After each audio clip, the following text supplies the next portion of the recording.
19편 119편 1절에서 16절입니다. 행위가 온전하여 여호와의 율법을 따라 행하는 자들은 복이 있음이요 여호와의 증거들을 지키고 전심으로 여호와를 구하는 자는 복이 있도다. 참으로 그들은 불의를 행하지 아니하고 주의 도를 행하는도다. 주께서 명령하사 주의 법도를 잘 지키게 하셨나이다. 내 길을 굳게 정하사 주의 율례를 지키게 하소서. 내가 주의 모든 계명에 주의할 때에는 부끄럽지 아니하리이다. 내가 주의 의로운 판단을 배울 때에는 정직한 마음으로 주께 감사하리이다. 내가 주의 율례들을 지키오리니 나를 아주 버리지 마옵소서. 청년이 무엇으로 그의 행실을 깨끗하게 하리이까 주의 말씀만 지킬 따름이니이다. 내가 전심으로 주를 찾았사오니 주의 계명에서 떠나지 말게 하소서. 내가 주께 범죄하지 아니하려 하여 주의 말씀을 내 마음에 두었나이다. 찬송을 받으실 주 여호와여 주의 율례들을 내게 가르치소서. 주의 입의 모든 규례들을 나의 입술로 선포하였으며 내가 모든 재물을 즐거워함 같이 주의 증거들의 도를 즐거워하였나이다. 내가 주의 법도들을 작은 소리로 읊조리며 주의 길들을 주의하며 주의 율례들을 즐거워하며 주의 말씀을 잊지 아니하리이다. 아멘. 우리 매일 성경 순서에 따라서 보니까 시편 119편이 워낙 긴 말씀이에요. 그래서 잠깐 이제 119편을 보고 나머지 기간 동안은 에스더, 빌립보서, 역대상 이렇게 이제 보게 됩니다. 말씀을 통해서 우리 주일학교 또 중고등부 또 청년부 그리고 작년의 모든 성도님들까지 하나님과 동행하는 그런 5월, 6월이 저는 될 수 있기를 축복합니다.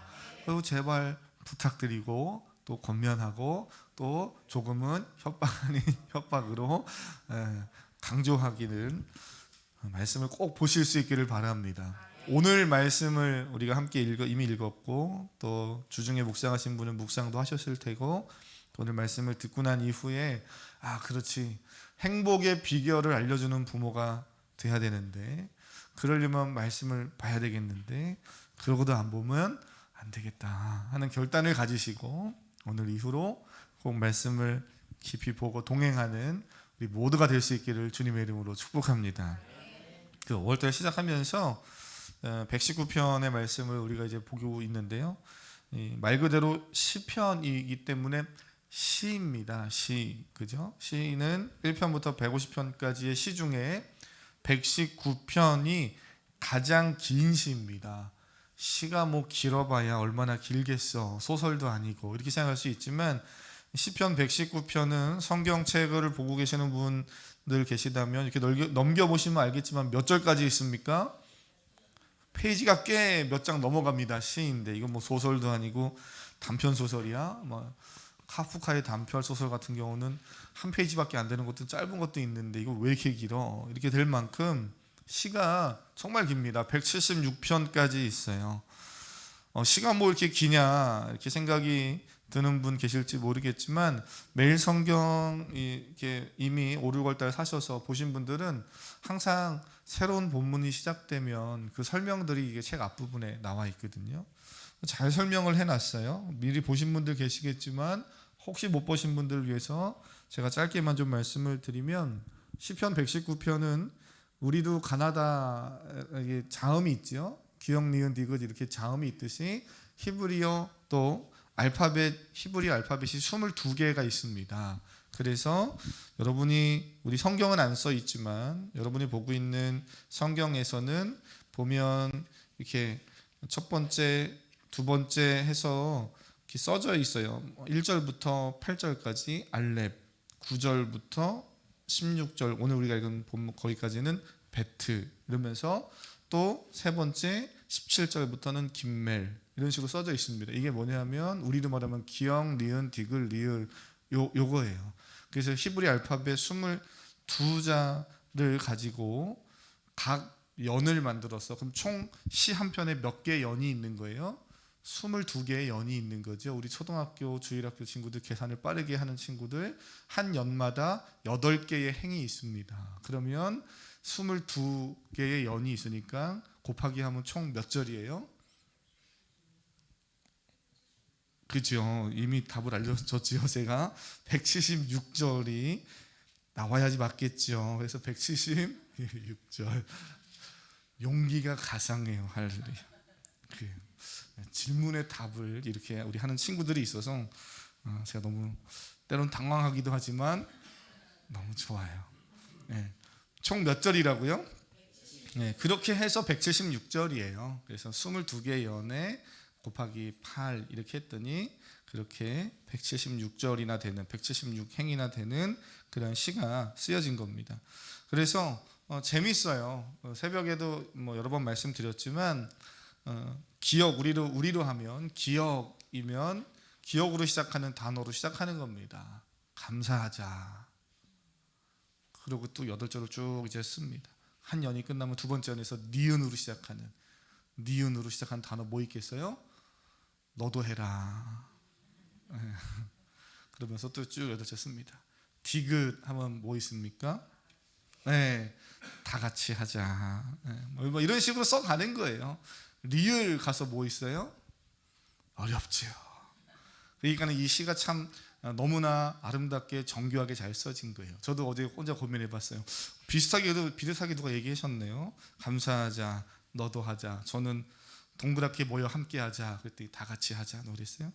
리을 뭐 하지? 랄랄라 찬양하면서 하자. 뭐 이렇게 써가는 겁니다. 네. 난 나름대로 어떻게 시적 감각이 저도 있습니까? 뭐 어쨌든 그런 식으로 가나다순으로 그렇게 해서 써가는 시다 보니까 이렇게 생각할 수 있어요. 우리 주일학교 친구들, 야 뭐 아무 말이나 막 쓰는 거 아니냐.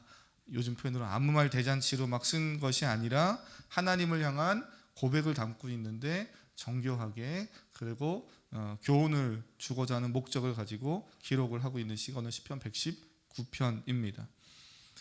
방금 읽어서 알 수 있듯이 우리가 읽은 1절부터 16절 사이에서는 정확하게 이 시가 지금 이거 강조하고 있구나 하고 보여지는 게 있어요. 뭐 강조합니까? 그렇죠. 율법. 1절 한번 같이 읽어볼까요? 시작. 행위가 온전하여 여의 율법을 따라 행하는 자들은 복이 있음이요. 아멘. 율법을 이야기하고 있어요. 그래서 하나님의 말씀 율법인데 율법이라고 번역한 이 단어의 원래 정확한 그 히브리 단어는 토라입니다. 많이 들어봤죠. 토라라는 단어예요. 토라, 히브리 단어 토라는 일반적으로 법으로 번역되긴 하지만 그 활용 범위가 상당히 넓은 단어입니다. 세상에서 생존하려면 반드시 알아야 하고 선택해야 하는 삶의 방식, 그것에 대한 하나님의 가르침, 이런 큰 의미들이 있어요. 그래서 인생의 길이 되고 발의 등이 되고요, 길을 비추는 바다의 캄캄한 그 어둠을 비추는 빛과 같은 역할을 하는 것이 토라입니다. 나그네와 같은 우리 인생길에 인생의 나침판이 되는 것도 하나님의 가르침 토라라는 거예요. 시이기 때문에 그래서 이것을 176절까지 쓰면서 계속 토라 율법 이러면 시가 너무 재미없죠. 읽다 보니까 지루하고 너무 재미없어요. 시 같은 맛도 살지 않잖아요. 그래서 이거를 다 다른 단어로 여러 번 반복해서 쓰고 있습니다. 그래서 1절부터 16절까지 말씀이 길지만 오늘 같이 읽은 이거는 말씀 자체가 주는 힘이 있잖아요. 말씀이 생명이고 능력인 줄 믿습니다. 그래서 그 말씀 안에 여러분이 율법이라고 1절에 돼 있지만 다른 절에서는 뭐라고 써져 있는지 찾아보는 것도 말씀을 보면서 되게 재미있는 거죠. 2절은 뭐라고 표현합니까? 여호와의, 그렇죠, 증거들을 지키라. 여호와의 증거라고 표현하고 있어요. 3절을 지나서 3절은 뭐라고 되어 있습니까? 그렇죠, 주의 도를 행하는도다 이렇게 되어 있습니다. 4절은요, 네, 주께서 명령하사 주의 법도를 지키게 하셨다 이러면서 다 율법을 이야기하고 하나님의 토라 가르침을 이야기하는 건데 똑같은 단어로 안 쓰고 시이기 때문에 다양하게 표현을 지금 하고 있는 거예요. 그러면서 여러 가지 표현들이 등장해요. 계속 내려가면 6절에서는 또 뭡니까? 계명. 5절에서는 율례. 10절 내려가면 또 뭐 있어요? 계명이죠. 11절도 주의 말씀, 이런 식으로 해서 계속 단어들을 반복해서 그런 단어들을 다양하게 쓰고 있습니다. 시인이 시를 지어 노래를 부르면서 우리가 16절까지만 읽어도 이 시편 119편이 정확히 뭘 이야기하려고 하는지가 너무나 선명하게 드러나요. 뭘 이야기하고 싶은 거예요? 하나님의 말씀, 가르침을 따라 살아야 한다라는 거죠. 사랑하는 성도님, 하나님의 말씀을 알고 행하며 살아가는 인생 되기를 바랍니다. 자녀 세대도 부모 세대도 모두가 하나님 말씀 안에서 살고 그 말씀을 따라 살 때 인생은 참으로 행복한 거예요. 옆 사람에게 한번 믿음으로 고백해보고 서로 좀 격려할까요? 말씀을 따라 삽시다. 시작. 네, 한 번만 더 하실 때 말씀을 따라 살 때 진정한 행복이 있습니다. 시작. 말씀을 따라 살 때 진정한, 그렇습니다. 말씀을 따라 살 때에만 우리가 진정한 행복을 경험하고 누릴 수 있는 거예요. 오늘 우리가 놓치지 말고 기억해야 될 것이 바로 그거죠. 왜 말씀을 따라 살라고 이 시인이 이렇게 길게 이야기하고 있는가? 시편 119편 오늘 읽은 말씀은 그 시작부터 해답을 우리에게 정확히 주고 있잖아요. 1절과 2절 다시 한번 읽어보면 결국에는 같은 얘기하고 있는 거예요. 1절, 2절 읽어보겠습니다. 시작. 행위가 온전하여 여호와의 율법을 따라 행하는 자들은 복이 있으며 여호와의 증거들을 지키고 전심으로 여호와를 구하는 자는 복이 있도다.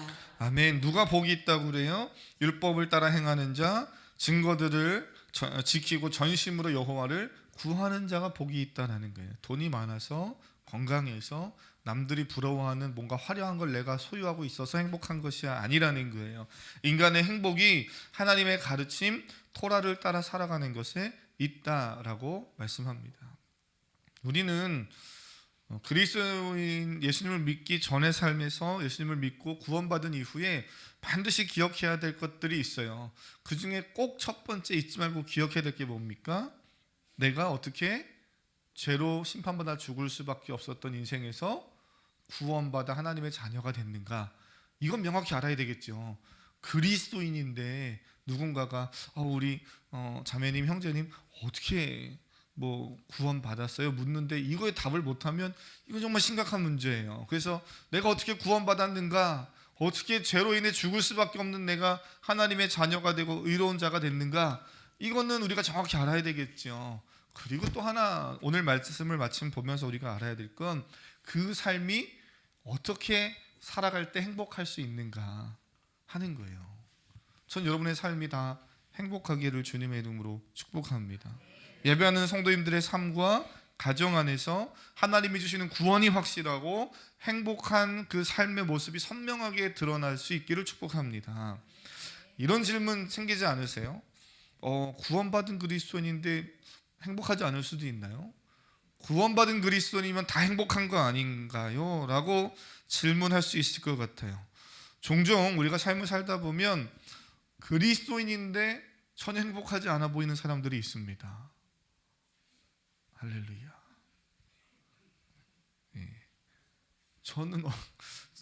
저는 어떤지 모르겠어요. 성도님이 보실 때 그리스도인인데 제가 신앙생활을 하고 사역을 하다 보면 어떤 분은 그리스도인이고 막 기도도 열심히 하고 또 교회 봉사도 많이 가는 것 같은데 근데 이상하게 와서 목사님 이래요 저래요 같이 대화하다 보면 그 사람 안에 뭔가 행복보다는 기쁨보다는 소망보다는 뭔가 막 슬픔과 절망과 이게 행복이 깨어진 게 너무 많아서 고통하고 있는 그런 분들을 꽤 많이 봅니다. 세상에서 그 무엇과도 바꿀 수 없는 은혜, 구원을 받았는데 구원받은 그리스도인이면 당연히 행복한 거 아니에요? 이렇게 생각하는데 그리스도인에서 살아보면 우리 성도들 다 아실 거예요. 어떻습니까? 행복이 자동으로 오지는 때로는 않을 때가 있습니다. 고개를 끄덕거려 주시는 분이 오히려 더 진실하신 분들이고 정직하신 분들이에요. 아마 적지 않게 내 행복이 이상하다 그리스도인 되면 그냥 마냥 행복할 줄 알았는데 이런 생각이 들 때가 있죠. 오늘 본문에서 우리는 답을 찾을 수 있어요. 구원받은 그리스도인이 이 땅에서 사는 동안 누리는 행복은 하나님의 말씀에 대한 태도가 어떠하느냐에 따라 달려있더라는 거예요. 정말 중요합니다. 구원은 믿음으로 하나님 은혜로 선물로 우리에게 주어진 줄 믿습니다. 그래서 우리는 이 땅에서 구원받은 자로 살아가고 당연히 하나님이 주시는 풍성한 은혜와 행복을 우리는 누리며 사는 존재로 이 땅에 하나님께서 우리를 보내시고 구원하셨어요. 그럼에도 불구하고 그 행복과 그 풍성한 삶을 누리지 못하는 이유가 뭔가 오늘 성경은 명확하게 이야기해주고 있습니다. 우리가 아까 1절 2절 읽었죠. 여호와의 율법을 따라 행하는 자가 복이 있다는 거예요. 여호와의 율법을 따라 행하지 않았다고 해서 구원받지 않았다는 게 아니에요. 구원은 받았습니다만 구원받은 이후에 여호와의 율법을 따라 살지 못하면 그 길에서 벗어나면 어떻게 하다는 거예요? 불행할 수 있고 행복이 깨어질 수 있다라는 겁니다. 하나님이 일부러 그렇게 하시는 게 아니라 하나님은 우리가 그 길을 잘 걸으면서 행복하길 원하시는데 우리가 자꾸 그걸 벗어나려고 하는 것은 그것은 우리에게 주어진 책임의 문제인 거죠. 여호와의 증거를 지키고 전심으로 여호와를 구하는 자는 복이 있다라고 말합니다. 오늘 우리 성경은 복이 있다라는 표현이 맨 뒤에 있지만 원래 원문을 보면 맨 앞에 있는 단어예요. 이렇게 말할 수 있죠. 복이란 또는 복이 있어라 이러면서 이게 맨 앞에 있는 단어예요. 그러면서 행위가 완전하여 여호와의 법을 따르는 자 이렇게 번역할 수 있어요. 결국 복이 무엇인지를 명확히 이야기해 주면서 119편이 시작합니다. 돈 많은 것, 부자 되는 것, 세상에서 권력과 힘을 갖는 것, 자신이 원하는 외모를 갖고 재능을 얻는 것, 지식을 쌓는 것, 좋은 자기가 원하는 어떤 길들을 누리면서 가는 것, 거기에 진정한 행복이 있는 것이 아니라는 거예요. 그게 필요 없다는 거 아닙니다. 오해하시면 안 돼요. 인생을 살면서 뒤에도 얘기하겠지만 그런 길을 우리는 그런 삶이 필요합니다. 때로는 내가 원하는 것도 해야 되고 돈도 얻어야 되겠고 지식도 쌓아야 되고 하는데 사랑하는 성도님 해보십시오. 내가 원하는 지식을 탁 쌓으면 그 자리에 올라갔을 때 나보다 더 뛰어난 지식을 가진 사람을 꼭 만나게 됩니다. 내 외모를 내가 원하는 만큼 딱 바꿔놨는데 그런데 또 옆에 사람 보면 나보다 더 잘생긴 누군가가 또 나타나게 돼 있어요. 그래서 요거 고쳤는데 마음에 안 들어서 요거 고치고 요거 고쳤는데 마음에 안 드니까 어떻게 해요? 깎는 거죠. 그래도 안 되면 뭐 또 계속 뭘 하는 거잖아요. 이거는 인간의 욕망이고 죄죠. 그런 거예요. 그래서 뭔가 나를 행복하게 하는 것을 세상에서 계속 찾으려고 하고 외부 조건 찾으려고 하면 인간은 끊임없이 불행하죠. 사람들이 오해해요. 하나님의 말씀을 따라 살아가면 그래서 하나님 말씀대로 살면 행복하다라고 말해주면 사람들이 오해하기를 목사님 근데 하나님 말씀대로 살아가는 건 내 마음대로 못하니까 너무 불편하고 또 내가 이렇게 막 구속당하는 것 같고 그건 행복하지 않을 것 같아요. 나는 그러려면 내가 하고 싶은 거 좀 마음대로 잘 하다가 다 즐길 거 즐기다가 마지막에 그때 좀 하면 안 될까요? 그때 좀 하나님 말씀 따라 살면 안 될까요? 이렇게 이야기하는 분들 많이 있거든요. 법이라고 하면 하나님이 정해진 그 토라 안에 그 가르침 안에 살아야 된다라고 말하면 되게 갑갑해하고 불편해하는 그런 분들을 볼 수 있습니다. 이유를 보면 자유롭지 못하고 생각하는 거예요. 내가 자유롭지 못한 거 아닌가. 근데 예전에 저희 교회 와서 주일날 설교하시고 말씀도 나눠주셨던 유호준 목사님이 그 시편에 대해서 119편에 이런 글을 하나 써놓으셨더라고요. 시인에게 이 119편은 시인에게 법이라는 단어가 있잖아요. 토라를 지켜라 이렇게 말했잖아요. 이 법이라는 단어는 시인에게 자유의 창조를 의미합니다. 이렇게 썼어요. 이게 뭔 말이지? 그리고 읽어봤는데요. 시인에게 법이란 토라는 자유의 창조를 의미한다. 하나님의 법을 순종하는 것은 우리의 삶의 스타일을 망가뜨리는 것이 아니라 스타일을 창조하는 것이다. 오히려 이렇게 표현했어요. 새로운 삶을 원하십니까? 하나님의 법에 순종해 보십시오. 하나님의 법에 순종하면 삶의 새로운 스타일이 창조됩니다. 새로운 자유를 만끽하게 될 것입니다. 제가 이거 읽어보니까 그래 처음에는 법이라는 것이 자유의 창조다 이게 잘 안 와닿았는데요. 읽어보니까 맞아요. 우리가 신앙생활해보고 경험해봐서 압니다. 하나님의 말씀 안에 살아가고 말씀에 순종해보면 순종하지 않았을 때보다 내 삶이 더 새로워지고 창의적이고 창조적인 더 건강한 삶으로 나아가고 있다는 것을 발견하게 됩니다. 이거 너무나 중요하죠. 이걸 아직 발견하지 못했다면, 우리 주일학교 친구들 아직 그걸 모른다면 말씀 안에서 그 하나님을 만나고 말씀해 주는 힘과 은혜를 경험할 수 있기를 축복합니다. 제가 새벽에 좀 더 쉽게 이렇게 이해하면 좋겠다 해서 새벽에 이렇게 말씀 나누면서 예를 들었던 게 있어요. 우리가 하나님의 말씀 가르침을 따라 살아간다는 것은 마치 길을 걷는 것과 같은 거예요. 어딜 걷는다고요? 길을 걷는 거예요. 자신이 걸어야 할 길이 있습니다. 많은 사람들이 나 다 필요 없어, 내가 왕이야, 내가 가는 길이 다 내 길이지 하고 외치면서 차도를 막 뛰어다니면 어떻게 돼요? 사고 나는 거죠. 문제가 생기고 위험해요. 반대로 자동차도 차가 아닌, 차길이 아닌 사람이 다니는 인도로 막 다니면 위험한 거죠. 문제가 생깁니다. 비행기도 하늘을 나는 그 하늘에 하늘길이 있는 거예요. 항로가 있고, 바다도 해로가 있듯이 인생을 살면서 우리 모두는 내가 걸어가야 할 길이 있는 거예요. 세상에 길이 다 있다고 아무 길이나 막 가고, 남들 다 간다고 아무 술집이나 막 가고, 남들 다 한다고 아무 죄나 그냥 죄인지 모르고 막 하다가 살다간 그 길에서 우리의 인생은 무너지게 돼 있는 거예요. 그래서 우리는 그리스도인으로서 이 땅에서 걸어가야 할 길이 있습니다. 내가 있어야 할 그 길에 있다는 것은 안전과 더불어서 자기다운 인생을 사는 거예요. 그리스도인이 그리스도인의 자리에 있어야 되는 거죠. 제가 주일날 이 시간에 강단에 여기서 이렇게 있어서 말씀을 선포하는 목사로서 이 자리에 있을 때 저는 저다운 거잖아요. 제가 이 시간에 여기 있지 않고 어디 가서 낚시하고 있다가 거기에 빠져가지고 오늘 주일 시간인지도 모르고 그가 못 돌아온다. 어디 우리 아이들처럼 게임에 빠져가지고 게임에 하고 있다가 예배 시간인지 모르고 못 돌아오고 있다. 골프 치다가 나이스 샷 했는데 11시네 이러면은 문제가 있는 거잖아요. 제가 있어야 할 자리에 있어야 되는 거예요. 여러분의 있어야 할 자리가 어디입니까? 가정에서, 부모로서, 엄마로서, 자녀들은 학생으로서, 사회인으로서, 그리스도인으로서 여러분이 있어야 할 자리가 있는 거예요. 똑같이 세상에 있지만, 똑같이 어떤 직장에서 일을 하고, 똑같이 세상에서 돈을 벌기 위해 남들과 같이 치열하게 열심히 살지만, 그곳에서 그리스도인으로서 있어야 할 자리가 있는 거예요. 그 길이 있다는 겁니다.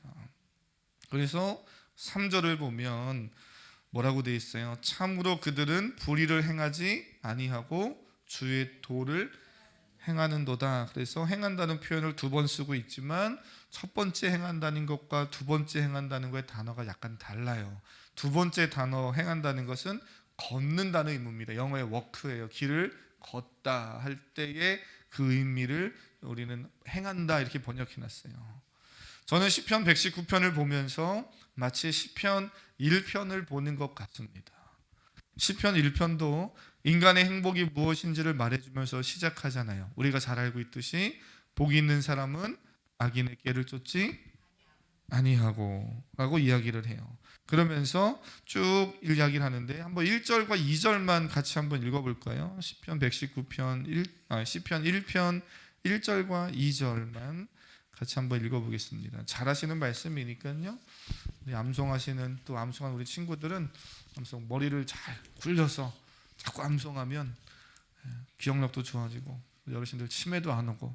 자, 한번 읽어보겠습니다. 1절, 2절 시작.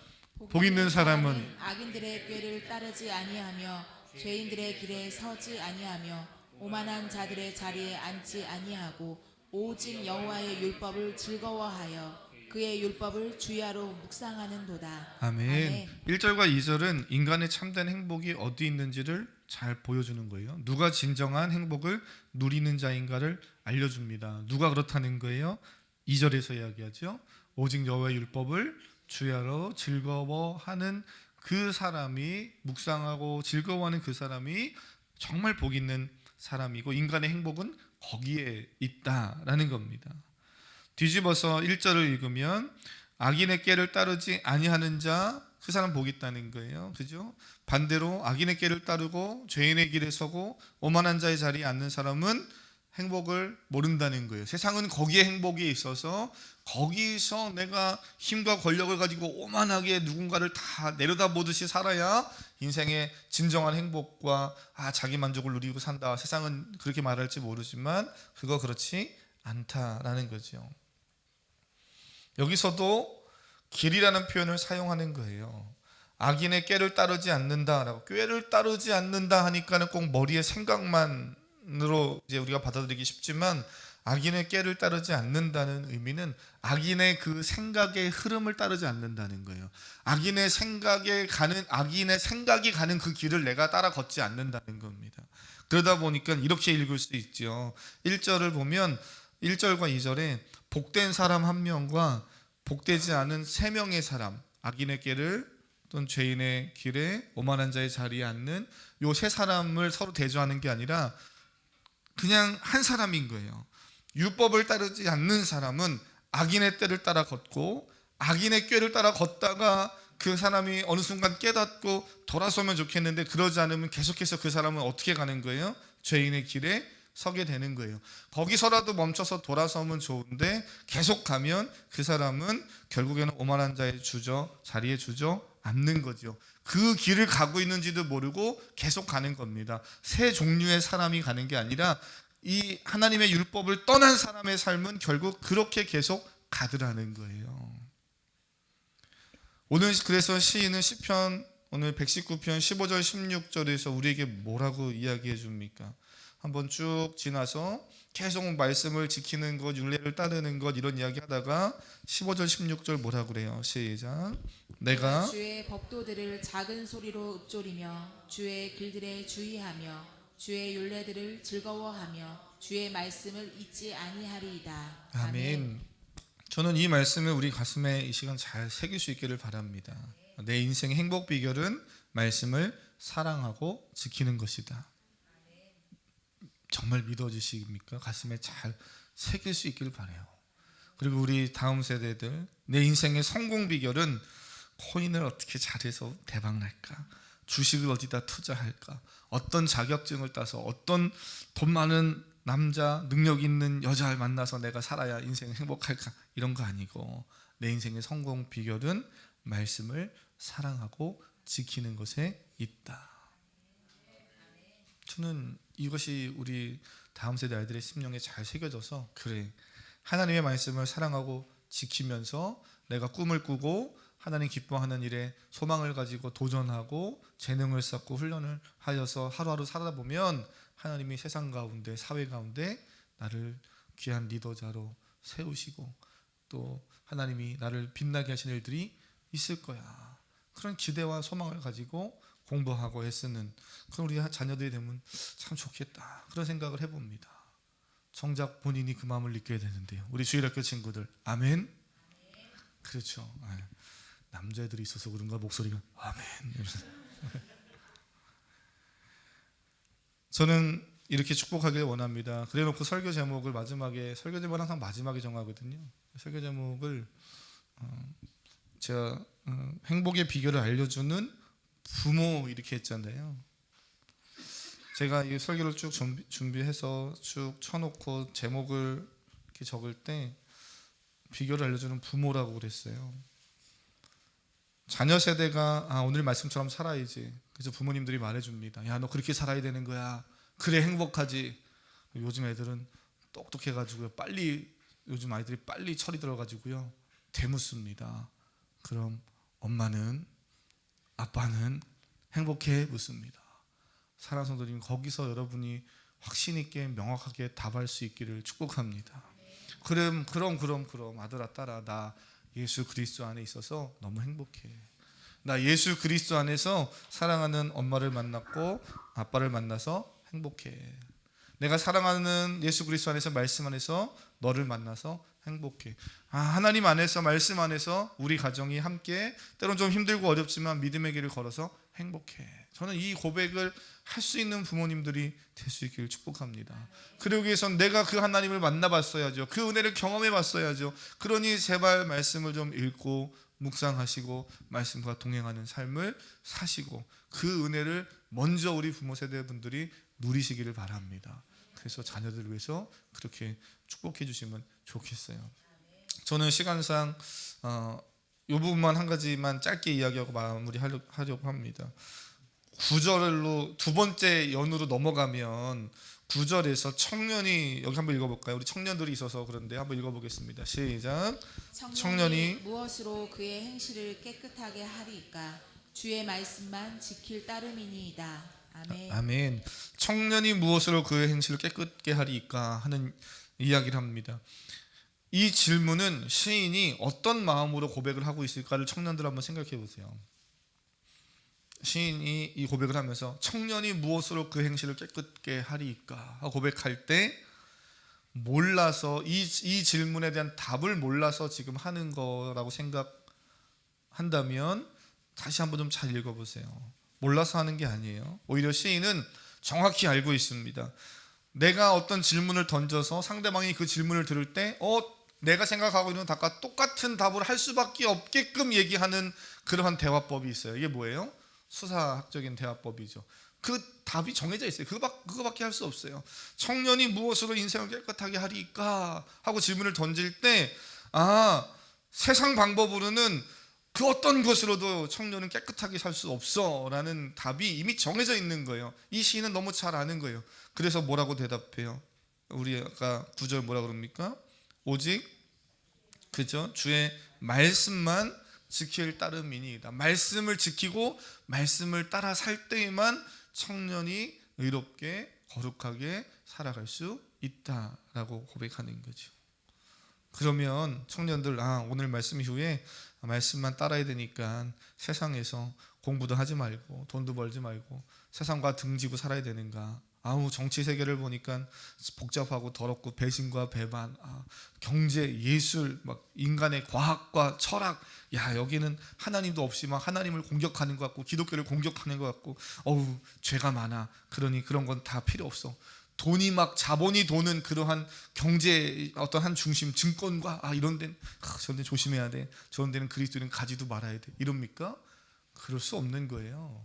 우리는 오히려 세상 한가운데 들어가서 사는 거죠. 성경이 뭐라고 그랬습니까? 그리스도는 세상의 빛과 소금이라고 그랬어요. 너희는 세상의 빛과 소금이다. 너희는 교회에서 빛과 소금이 아니고 어디서요? 세상에서 빛과 소금이다라고 분명히 이야기했어요. 그러니 그리스도인은 여러분 청년들, 우리 다음 세대들은 말씀을 잘 배우고 익혀서 말씀인의 삶의 중심에 있어서 좋은 그리스도인으로 정치에 참여하는 정치인이 될 수 있기를 축복합니다. 좋은 그리스도인으로, 건강한 그리스도인으로 좋은 의료인이 되고 예술인이 되고 과학자가 되고 때로는 어떤 CEO가 되고 사회에서 일하는 직장인이 되고 또는 부모가 되고 어느 순간인가는 아멘을 해야 돼서 제가 멈출 텐데 우리 수인학교 아이들. 할렐루야. 여러분이 어떠한 그런 모습으로 삶을 살아가야 되는 거예요. 근데 그렇게 세상 가운데 살다 보면 반드시 마주하는 게 있습니다. 내 영혼이 정말 건강한 거 맞나? 내 삶이 나름대로 열심히 살려고 했는데 세상 때가 정말 많이 묻었구나 하는 것을 살다 보면 느낍니다. 그리스도인은 세상 때가 하나도 안 묻습니까? 교회에서 예배 끝나고 교회 밖으로 나가는 순간부터 세상 때가 어마어마하게 묻기 시작하잖아요. 그래서 그런 생각 들 때가 있어요. 내가 지금 잘 살고 있는가, 잘하고 있는가? 근데 그때마다 나의 영혼을 늘 새롭게 하고 리프레시하고 내가 하나님 앞에서 거룩한 신부로서의 성도의 삶을 잘 살 수 있는 비결이 어디에 있다고요? 그렇죠. 말씀에 있는 거예요. 다른 데 없습니다. 단순합니다. 말씀 따라 살아가는 우리 청년들이 될 수 있기를 축복합니다. 그래서 시인이 고백하잖아요. 청년이 자기 행실을 깨끗하게 할 수 있는 건 오직 여호와의 말씀을 따라 사는 것밖에 없다. 말씀 마칩니다. 그러면 이것이 청년들에게만 해당됩니까? 제가 오늘 이 생각이 갑자기 번뜩 났어요. 사랑 성도님, 우리 부모 세대를 살아가는 부모 세대니 우리 성도님들이요. 오늘 청년이요 이렇게 해서 청년들만 해당합니까? 이렇게 생각할 수 있죠. 청년의 때는 가장 활동을 왕성하게 할 때예요. 세상에서 꿈을 키워가고 막 이루어가는 때입니다. 동시에 그러다 보니까 세상 정말 깊은 한가운데서 죄악 깊은 한가운데서 많은 죄와 유혹이 있는 현장에서 살아가는 그러한 세대들이지요. 묵상하다 보니 우리가 요즘 살고 있는 시대는 100세 시대라고 해요. 세상에서 힘쓰고 활동을 왕성하게 하는 때가 청년 때만이 아니에요. 이제는 60대도 70대 우리 권사님들도 막 힘있게 세상에서 사회에 열심히 하는 분들 많습니다. 우리가 세상에서 힘쓰고 세상에서 살아가는 동안 인간은 끊임없이 제 유혹과 공격과 마주하며 삽니다. 그 속에서 그리스도인답게 건강하게 거룩한 그리스도로 사는 비결이 어디에 있다고요? 말씀을 떠나지 않는 겁니다. 말씀을 지키는 거예요. 그럼 우리 모두가 다 될 수 있기를 주님의 이름으로 축복합니다. 이 찬양을 한번 고백하면 좋겠어요. 찬양 가사 보면 주의 아름다움은 말로다 할 수 없네. 하나님의 그 말씀, 그 은혜 앞에 서보면 이 고백을 안 할래 안 할 수가 없습니다. 그렇지. 그러면서 내가 주를 경외함으로 주님 앞에 홀로 섭니다. 이 고백이 여러분의 심령 속에 정말 마음을 다해 드리는 진정한 고백이 될 수 있기를 바랍니다. 우리 함께 같이 고백하고 하나님 내가 그렇게 살겠습니다. 그렇게 행복한 인생 되고 그 행복을 나누는 인생 되겠습니다. 결단하며 기도하겠습니다. 주의 아름다움은 주의 아름다움은 말로다 형용할 수 없고 주님의 그 놀라우심은 다 표현할 수가 없네. 누가 그 지혜를 깨닫고 누가 깊은 사랑 측량할까. 보좌에 앉으신 주의 위엄 아름다우신 주님 고백합니다. 내가 주를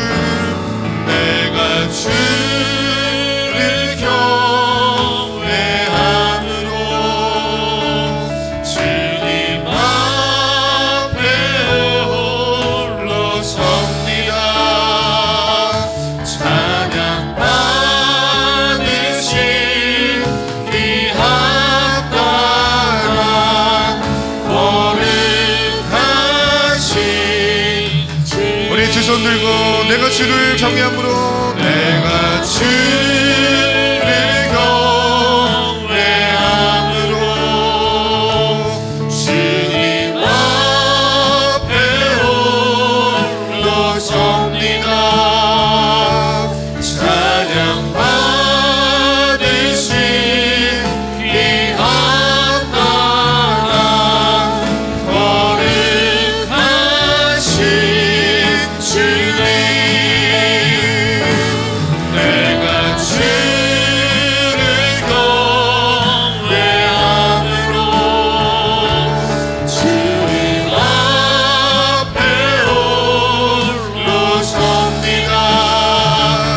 찬양 받으신 귀한 따라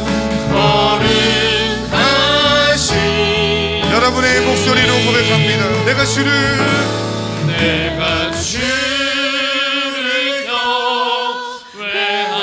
경외함으로 주님 앞에 홀로 섭니다. 찬양 받으신 귀한 땅 거룩하신 주님.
말씀을 기억하면서 우리 사랑하는 부모님들